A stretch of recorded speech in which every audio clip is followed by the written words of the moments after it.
ಪಿಂಚಣಿದಾರರಿಗೆ ಸರ್ಕಾರದಿಂದ ಭರ್ಜರಿ good news. ಈ ನಿವೃತ್ತರ ಪಿಂಚಣಿಯಲ್ಲಿ 3 ಬದಲಾವಣೆಗಳು ಮುಂದಿನ ದಿನಗಳಲ್ಲಿ ಆಗಲಿವೆ ಮತ್ತು ಲಕ್ಷಾಂತರ ಪಿಂಚಣಿದಾರರಿಗೆ ಇದು ಪ್ರಯೋಜನವಾಗಲಿವೆ. ಅವುಗಳಲ್ಲಿ ಪ್ರಮುಖವಾಗಿ ಪಿಂಚಣಿ ಹೆಚ್ಚಳ ಶೇಕಡ 30ರಿಂದ ಶೇಕಡ 34% ಪಿಂಚಣಿ ಹೆಚ್ಚಳವಾಗಲಿದೆ. ಇದರ ಜೊತೆ ಕಮ್ಯೂಟೇಟೆಡ್ ಪಿಂಚಣಿ ನಿಯಮ ಬದಲಾವಣೆ ಹಾಗೂ ಇವೆರಡರ ಬದಲಾವಣೆಯಿಂದ ಮುಂದೆ ಸಿಗುವ ಡಿಎ ಕೂಡ ಹೆಚ್ಚಾಗಿ ನಿವೃತ್ತರಿಗೆ ವರದಾನವಾಗಲಿವೆ. ಸರ್ಕಾರದ ಈ ಹೊಸ ಕ್ರಮಗಳಿಂದ ಪಿಂಚಣಿದಾರರಿಗೆ 3 ಪ್ರಮುಖ ಲಾಭಗಳು ಲಭ್ಯವಾಗಲಿವೆ. ಪಿಂಚಣಿಯಲ್ಲಿ ಹೆಚ್ಚಳ, ಹೊಸ ನಿಯಮಗಳು ಮತ್ತು ಹೆಚ್ಚುವರಿ ಹಣದ ಪ್ರಯೋಜನ. ಈ ಎಲ್ಲ ಮಾಹಿತಿಗಳು ಇಲ್ಲಿದ್ದು ವಿಡಿಯೋ ಪೂರ್ತಿ ನೋಡಿ ಹಾಗೂ ಈ ತರದ ಮಾಹಿತಿಗಳಿಗಾಗಿ ನಮ್ಮ ಚಾನೆಲ್ ಅನ್ನ ಸಬ್ಸ್ಕ್ರೈಬ್ ಮಾಡಿ. ಹೌದು, 8ನೇ ವೇತನ ಆಯೋಗ ಜಾರಿಗೆ ಬಂದ ನಂತರ ಪಿಂಚಣಿದಾರರಿಗೆ ಶೇಕಡ 30ರಿಂದ ಶೇಕಡ 34% ಪಿಂಚಣಿಯಲ್ಲಿ ಹೆಚ್ಚಳದ ನಿರೀಕ್ಷೆ ಇದೆ. ಇದರಿಂದ ಲಕ್ಷಾಂತರ ನಿವೃತ್ತ ನೌಕರರು ಹಾಗೂ ಅವರ ಕುಟುಂಬಗಳಿಗೆ ಹಣಕಾಸಿನ ಶ್ರೇಯಸ್ಸು ಒದಗಲಿದೆ. ಹೆಚ್ಚಳದ ಲೆಕ್ಕಾಚಾರವನ್ನು ನೋಡಿದರೆ 7ನೇ ವೇತನ ಆಯೋಗದಲ್ಲಿ ಫಿಟ್ಮೆಂಟ್ ಫ್ಯಾಕ್ಟರ್ 2.57 ಇತ್ತು. ಆದರೆ ಈಗ 8ನೇ ವೇತನ ಆಯೋಗದಲ್ಲಿ ಅದನ್ನು 2.80 ಅಥವಾ 3ರ ಮಟ್ಟಕ್ಕೆ ಹೆಚ್ಚಿಸುವ ಪ್ರಸ್ತಾವನಿದೆ. ಇದರಿಂದಾಗಿ ಮೂಲ ವೇತನಕ್ಕೆ ಆಧಾರಿತವಾಗಿರುವ ಪಿಂಚಣಿಯ ಮೊತ್ತವು ಕೂಡ ನೈಸರ್ಗಿಕವಾಗಿ ಹೆಚ್ಚಳವಾಗಲಿದೆ. ಇನ್ನು ಎರಡನೆಯದಾಗಿ ಕಮ್ಯೂಟೇಟೆಡ್ ಪಿಂಚಣಿ ನಿಯಮಗಳಲ್ಲಿ ಬದಲಾವಣೆ ಸಾಧ್ಯತೆ. ಸರ್ಕಾರಿ ನೌಕರರು ನಿವೃತ್ತಿಯಾದಾಗ ಪಿಂಚಣಿಯ ಒಂದು ಭಾಗವನ್ನು ಮುಂಗಡವಾಗಿ ಪಡೆಯಲು ಅವಕಾಶವನ್ನು ನೀಡಲಾಗಿದೆ. ಇದನ್ನು ಕಮ್ಯೂಟೇಷನ್ ಎನ್ನುತ್ತಾರೆ. ಈಗಲೂ ಈ ನಿಯಮದಲ್ಲಿ ಬದಲಾವಣೆಯ ಚರ್ಚೆ ನಡೆದಿದೆ. ಹಲವಾರು ವರ್ಷಗಳಿಂದ ನಿವೃತ್ತ ನೌಕರರು ಪಿಂಚಣಿ ವಸೂಲಾತಿ ಅವಧಿಯನ್ನು 15 ವರ್ಷದಿಂದ 12 ವರ್ಷಗಳಿಗೆ ಇಳಿಸಬೇಕೆಂಬ ಬೇಡಿಕೆಯನ್ನು ಮುಂದಿಟ್ಟಿದ್ದಾರೆ. ಈ ಬೇಡಿಕೆ ಅಂಗೀಕಾರವಾದರೆ ಅವರು ಮುಂಗಡವಾಗಿ ಪಡೆದಿರುವ ಪಿಂಚಣಿಯನ್ನು ಕೇವಲ 12 ವರ್ಷಗಳ ಅವಧಿಯಲ್ಲಿ ಸರ್ಕಾರಕ್ಕೆ ಪಾವತಿಸಿದೆ ಎಂದು ಪರಿಗಣಿಸಲಾಗುತ್ತದೆ.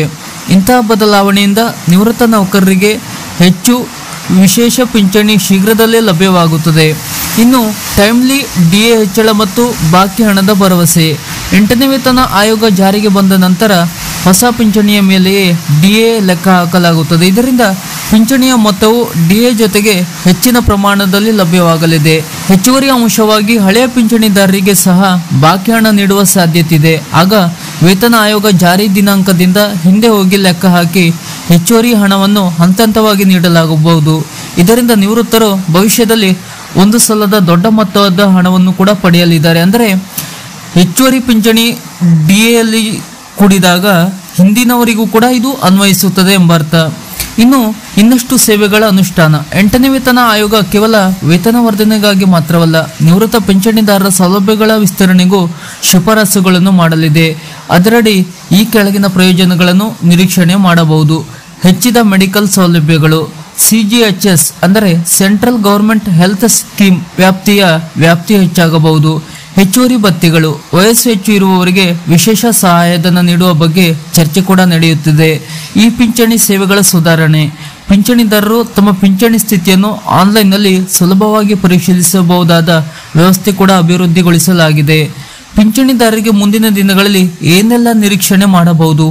ಇನ್ನು 8ನೇ ವೇತನ ಆಯೋಗ ಶಿಫಾರಸುಗಳ ಅನುಮೋದನೆ 2025 ಡಿಸೆಂಬರ್ ಒಳಗೆ ಈ ಶಿಫಾರಸುಗಳು ಸಂಪೂರ್ಣಗೊಂಡು 2026 ಆರಂಭದಲ್ಲಿ ಜಾರಿಗೆ ಬರುವ ನಿರೀಕ್ಷಣೆ ಕೂಡ ಹಾಕಲಾಗಿದೆ. ಹೊಸ ಪಿಂಚಣಿ ಮೊತ್ತ ಆಧಾರಿತ ಡಿಎ ಲೆಕ್ಕಾಚಾರ. ಹೊಸ ವೇತನದವರಿಗೆ ಲಿಂಕ್ ಆಗಿರುವ ಡಿಎ ಹೆಚ್ಚಳಗಳು ಸಿಗಲಿದೆ. ಹಳೆಯ ಪಿಂಚಣಿದಾರರಿಗೆ ಬ್ಯಾಂಕ್ ಪೇಮೆಂಟ್ ಹಿಂದೆ ಲೆಕ್ಕ ಹಾಕಿ ಬಾಕಿ ಹಣ ನೀಡುವ ಸಾಧ್ಯತೆ ಕೂಡ ಇದೆ. ಕಮ್ಯೂಟೇಷನ್ ನಿಯಮದಲ್ಲಿ ಸುಧಾರಣೆ. 12 ವರ್ಷ ವಸೂಲಾತಿ ಅವಧಿಗೆ ಇದನ್ನು ಇಳಿಸುವ ಪ್ರಸ್ತಾವನೆಯಾಗಿದೆ. ಪಿಂಚಣಿದಾರರಿಗೆ ಮುಂದಿನ ದಿನಗಳಲ್ಲಿ ಹೊಸ ಆರ್ಥಿಕ ಬದಲಾವಣೆಗಳು ಎದುರಾಗಲಿವೆ. 8ನೇ ವೇತನ ಆಯೋಗ ಜಾರಿಗೆ ಸರ್ಕಾರ ಹೆಚ್ಚು ಚುರುಕಾಗಿ ಮತ್ತು ಅದರಿಂದ ನಿವೃತ್ತ ನೌಕರರಿಗೆ ಈ ಪ್ರಮುಖ 3 ಲಾಭಗಳು ಖಚಿತವಾಗಲಿವೆ.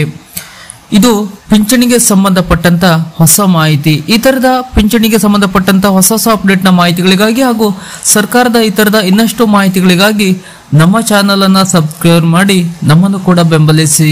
ನಮಸ್ಕಾರ.